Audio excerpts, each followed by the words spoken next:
Quite some time has gone by since the last letter I wrote to my younger self. A few years, actually. And I think we're due. Because older me continues to learn to both enjoy and be humbled by life. To experience hellos and endure goodbyes.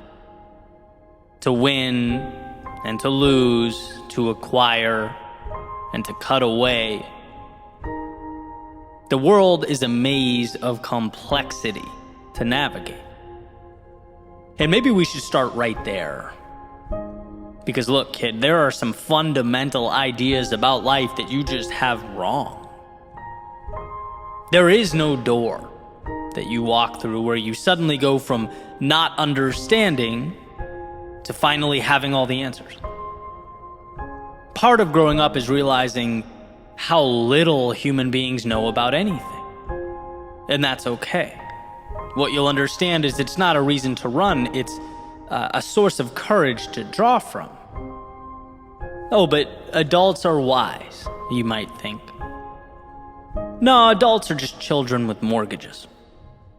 You'll learn that, and as we all become renters, even that's changing, right? Oh, but him over there, or her, wait, them, they have it all figured out.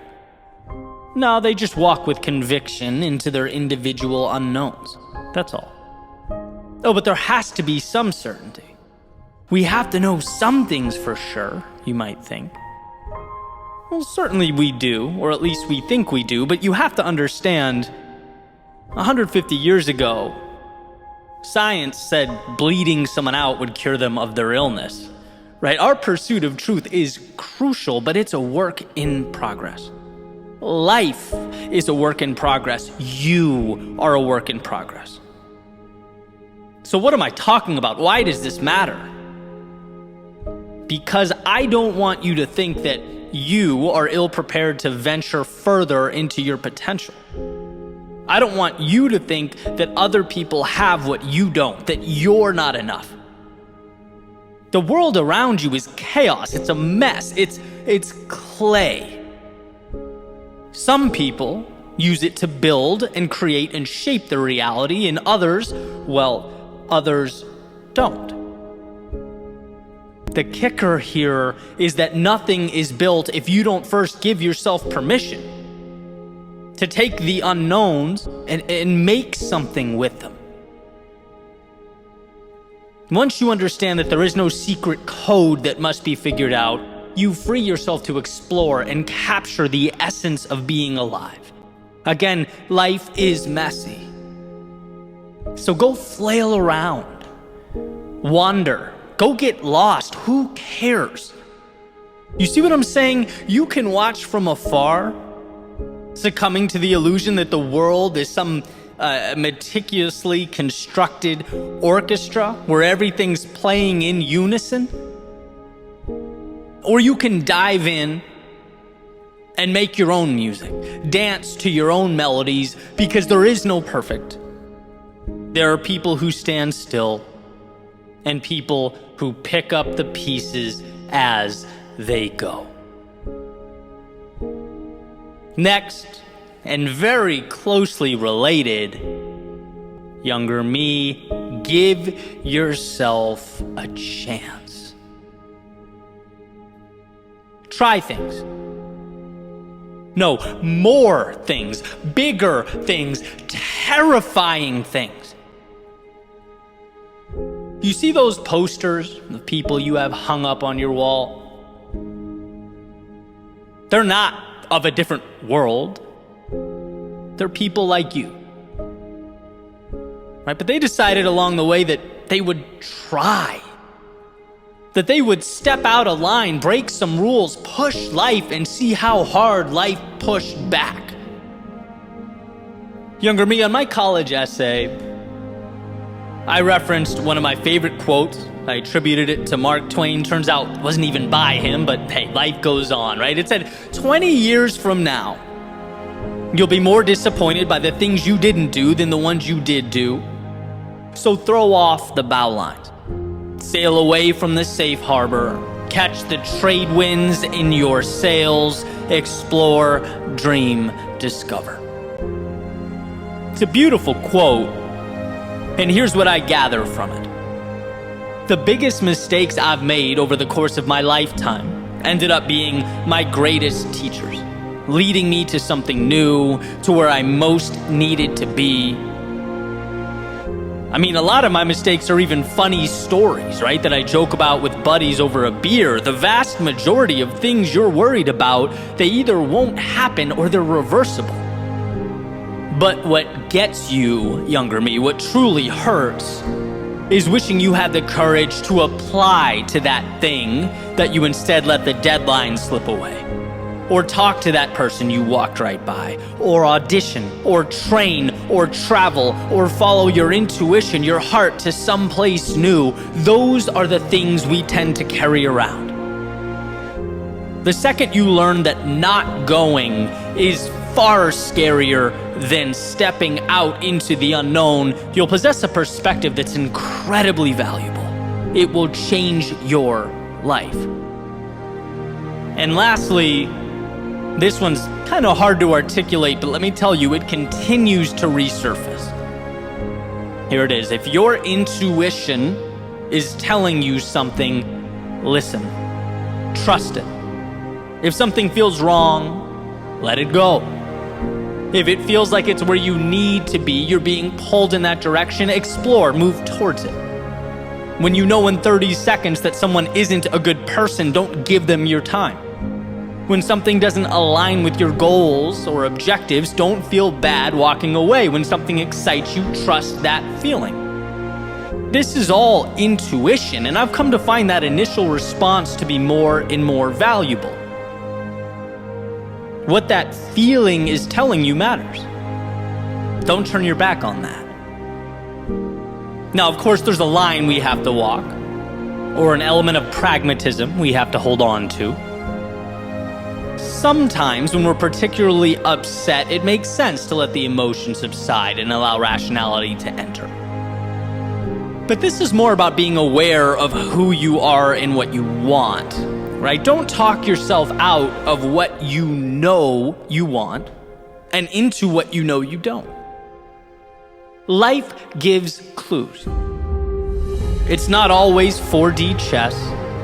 Sometimes it can be simple. What's needed is right there. But you have to look around. You have to listen and trust yourself, and no one will ever know you better than you. But if you tune yourself out, then how can you have a shot at living a meaningful life? One on your own terms? Be impossible. So younger me, trust yourself. Beyond what anyone else tells you is best or most beneficial, again, those are answers only you know. So listen to you. One of my favorite messages is that you are your own experiment. That as we move forward into the haze of the unknown, we understand that at times we'll fall. At times we'll see our plans disintegrate right in front of us. But this is, when we step back and really examine, not a cause for alarm, but a chance to celebrate. Celebrate because the world pushing back at you implies that you are moving forward. And that is strength. As the saying goes, in the broken places, the light shines through. Younger me, promise me you won't be scared of breaking. That you won't fear leaving the harbor. Because nothing out there is bigger than you, or too much for you to handle or navigate. The funny thing is, younger me, that your journey is reliant on you giving yourself permission to go, to see, to explore. All that starts with you greenlighting your own adventure. But remember what I'm telling you. There is no rubric for life, it's trial and error.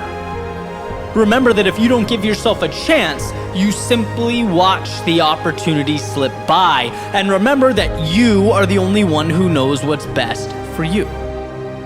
So trust that intuition. The world will be whatever you choose to make it. And my hope is that you realize you are strong enough. You're bold enough. You're capable enough to make it whatever that might be. So younger me, go pave your path. Go blaze your trail. And remember, along the way, as you navigate the ups and downs, highs and lows, remember to look up and enjoy the ride.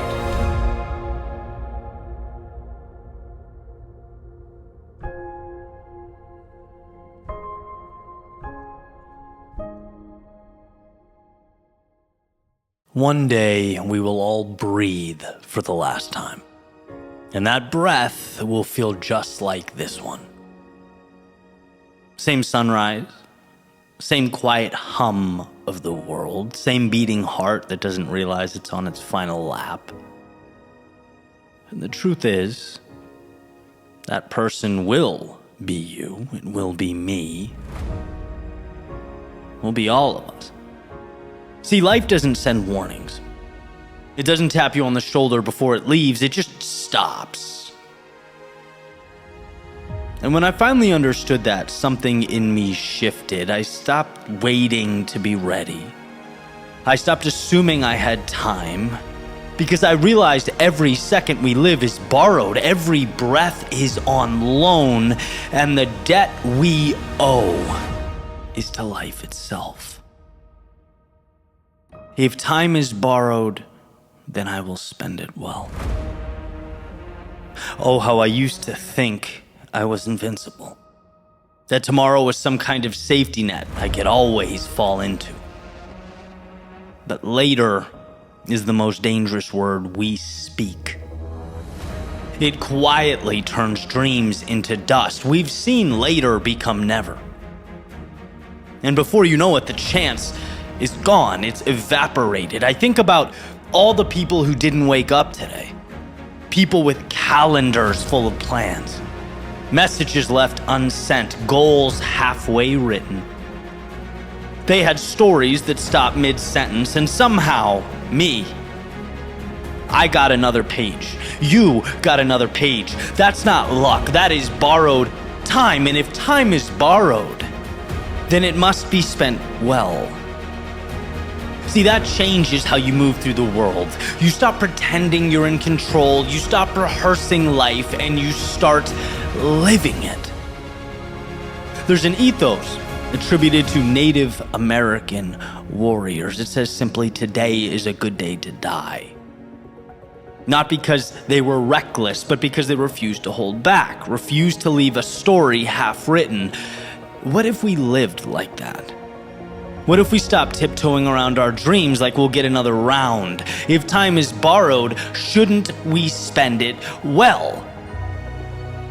I've lost people I love, I'm sure you have as well.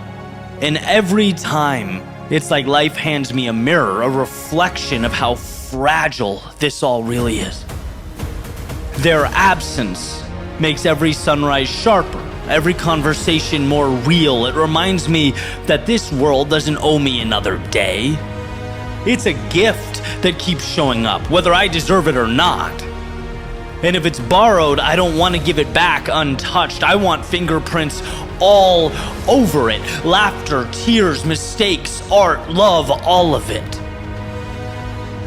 Sometimes I catch myself looking up at the night sky, stars that burned out millions of years ago, still shining like they're alive today. And I think maybe that's what we're meant to do here, to shine long after we're gone. Leave something behind that outlives the ticking clock. If time is borrowed, then we must spend it well, because one day the lender will call, the breath will slow, the curtain will close, and all that will remain is how you spent what you were given. Did you love deeply? Did you stand for something? Did you chase what scared you? Did you live? Because no one remembers how long you lived, but they certainly remember how alive you were while you did. So maybe it's time to stop waiting, to stop scrolling past your own life, to stop making excuses for not becoming that person you were meant to be. The clock is ticking. The loan is running out. And that's not meant to scare you. It is meant to free you, to unshackle you from your fears and your hesitation, your what ifs. The lottery ticket is on your person. It's in your pocket. You've won. This is your reminder that you don't own time, you borrow it. You spend it while you're here. And my friends, if time is borrowed, then it must be spent well, with courage, gratitude, with everything you have. One day that world will spin on without you. And maybe that's okay. Because what mattered most isn't how long the story lasted, it's that you told it with your whole heart. So take your borrowed time and make it unforgettable. If time is borrowed, then it must be spent well.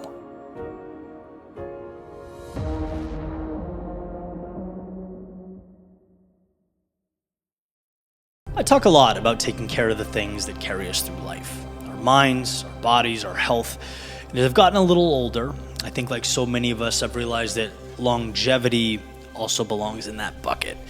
That's why I'm so excited to announce today's sponsor, OneSkin. It's founded by 4 PhD longevity scientists who study aging at the cellular level. They have a proprietary peptide called OS1 that focuses on working with your skin to attack aging at the cellular level.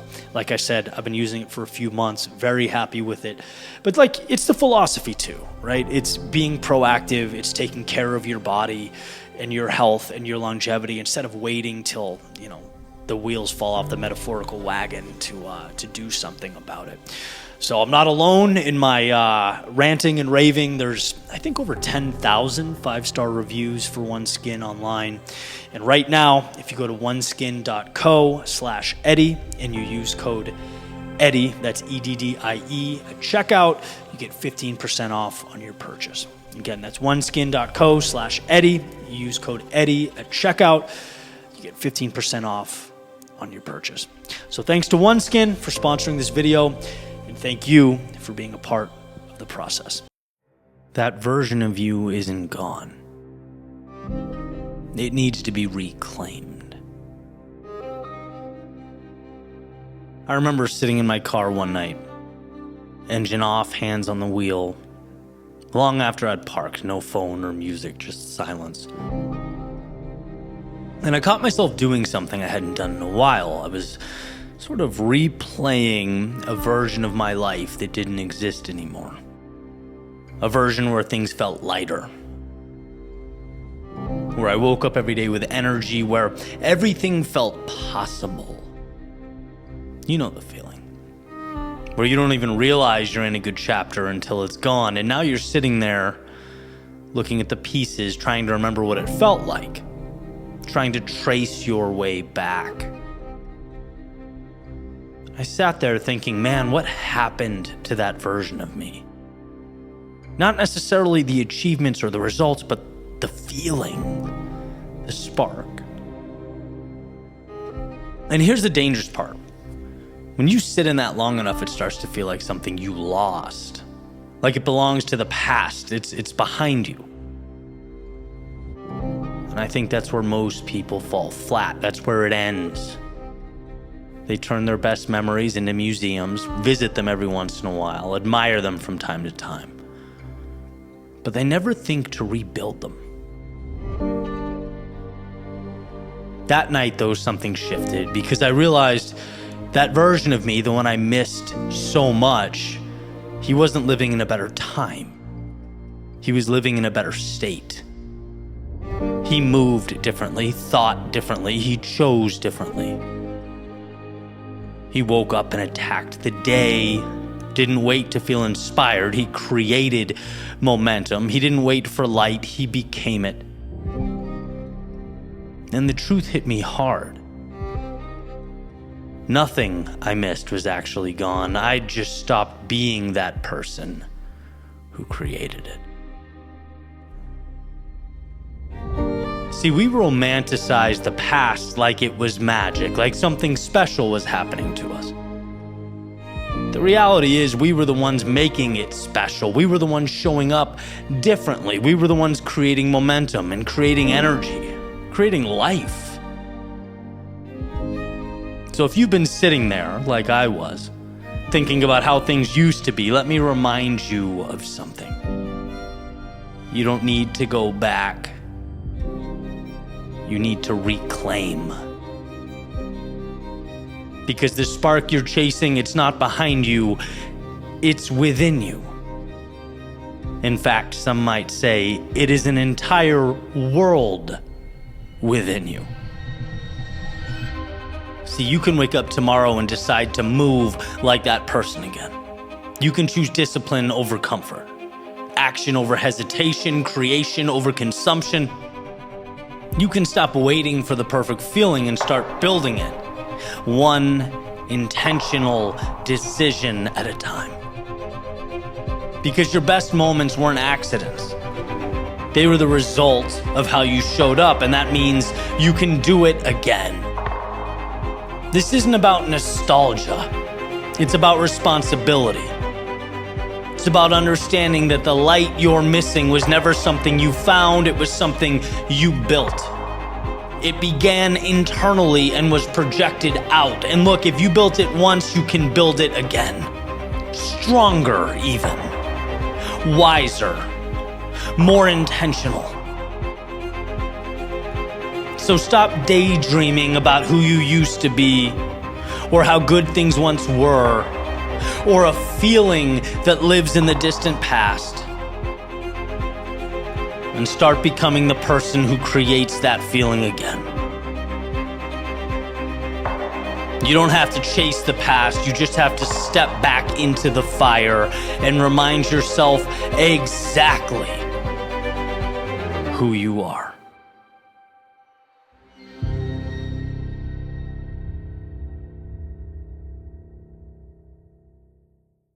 Remember, life will only give you what you ask for.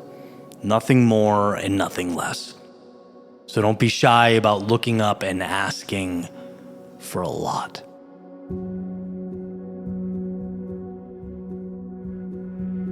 I'm going to go back to the basics here. Because when you miss the basics, you find yourself most off course. I'll swear by this. It's not the complexities or the details that derail us and leave us navigating the wilderness, hopelessly looking for answers. It's the foundational things. It's missing the pillars. So that said, I'm going to share a little anecdote. Not because, and this is important, this anecdote in and of itself is super meaningful or, profound. In fact, you'll probably find it quite trivial, and I hope you do, because it is. But it's what it represents. It's the symbolism behind it. So as I'm walking you through this, all I ask is that you're thinking about your own life and the places where this could apply. Okay, so the other day I got invited to an event up in Vancouver, and I'll share more about that soon. It was a great experience. I'm gonna drip it, right? Can't give it all in one take. But regardless, I got invited to this trip and booked my flight from Phoenix to Vancouver. Quick notice, quick turnaround. So I went to find a flight online, and of course, everything's a bit overpriced and a little outrageous, and you kind of expect that, right? I'm scrolling, looking at the options, find one, select it, and I'm like, no, I'm not gonna pay over $100 to choose my seat. That's outrageous. I'm gonna roll the dice. And as you guessed, that means I landed in a middle seat. Not ideal, but again, first world problems, I'll be fine. And I'm at the gate about 20 minutes before boarding. I remember it perfectly, leaning against this pillar with my backpack, watching something or texting on my phone. And it dawns on me, like I look up at the gate and I think, well, why don't I walk up there and see if there's an aisle or window? It's like, worst they can say is no. Right? You approach it with humility, but at least ask. And so I walk up, guys at the counter, hi, how can I help you? And I basically say, hey, this is out of left field. Wondering, I got randomly put in a middle seat. Is there any aisle or window available you can move me to? Guy's kind of expressionless. He asked me for my ID, doesn't say anything. A few seconds go by, hands me my ID back with a printed out ticket, says, here you go. Moved it to 13A, enjoy. Just like that. I was like, sweet, I didn't even have to do anything. Better outcome. And the only job I did, only work I did was realizing that I could have that. And I told you it was a small thing, but man, if that doesn't make you ask, like, how many times in my life have I just accepted a current situation or outcome as, final, when I could have just pushed back against it? It's not even that we get nervous and don't ask. It's that we don't think to. It doesn't even dawn on us. We forget how much control we have. Translate that into everyday life. And it looks a lot like you'll never get that promotion if you don't stop and think, you know what? Like, this role has been great, but I can be a leader or a manager or whatever stepping up looks like. I can start working towards more responsibility and the rewards and perks that come with it. You'll never date your dream person if you don't think, hey, who is this ideal person? And why don't I level up to become the type of person who attracts them? You'll never change your physique if you don't look in the mirror and say, you know what, man? I've been accepting this for years as quote unquote the way I am. But I don't have to. And you know what? I can do something daily to step into that new pair of shoes. Now, all of these are admittedly more nuanced and complex than changing a seat on a plane, yes. But the funny thing is, it's like the fundamental idea is the same. You realize that what is not a permanent state. It's not a condition assigned to you. It's the product of your own actions. Right? That's part one, realizing that. And then the second part, of course, is doing something about it. It's walking up to that metaphorical customer service desk and seeking change, doing what is required. And that second part is what I mean when I say the universe will never give you what you don't ask for. As a friend of mine has said, and I've referenced this before, you can't outsource your push-ups. You have to do them. It's like same deal. You have to identify your mountaintop and then climb towards it. But you never get the view if you don't, one, identify the mountaintop, and two, climb. I know we're all guilty of this. I know we're all guilty of saying, oh, well, I guess I live at the base of the mountain. That's my reality. When it doesn't have to be.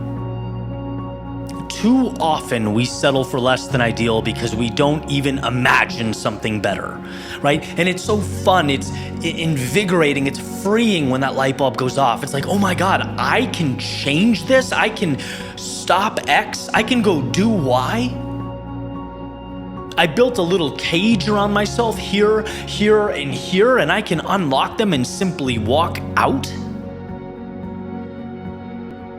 And one by one, you free yourself from those self-made walls, or cages, or bars. Let me remind you all, you control how you spend your day. You might not think you do, but you do. And you control who you share time with, and you might not think you do, but you do. You control how you show up. You might not think you do, but you do. This is one, finding the courage to ask more of the world, and two, finding the strength to step out your front door and take it. Start conditioning your mind to ask that question. Are things this way because it's ideal and it aligns with what matters to me? Or are things this way simply because I've allowed it? You get in life what you tolerate. And on that drive through life, you can ride shotgun and end up where you end up, or you can take the wheel. You can hold your hands out and accept what is given to you, or you can use them to build a world that is entirely your own. It goes quickly. So why not start recognizing and unlocking all those little cages we've made ourselves comfortable in? Instead of settling for anything, why not ask the world for everything?